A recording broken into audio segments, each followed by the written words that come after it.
Shoutout nga po pala sa mga taong minahal ko at sinaktan ako.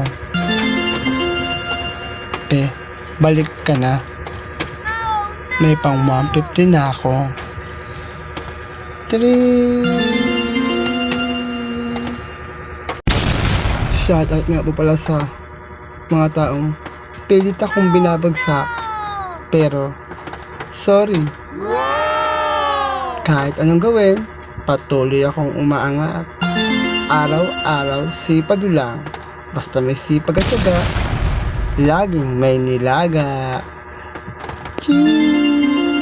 Shoutout nga po pala sa mga taong nanakit ng puso ko at sinaktan ako. Sorry.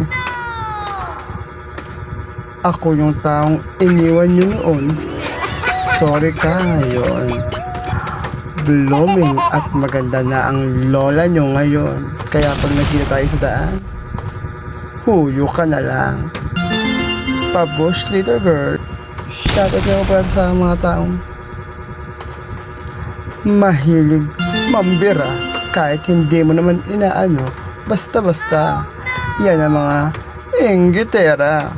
Ayaw mga malamangan. Kaya naninira.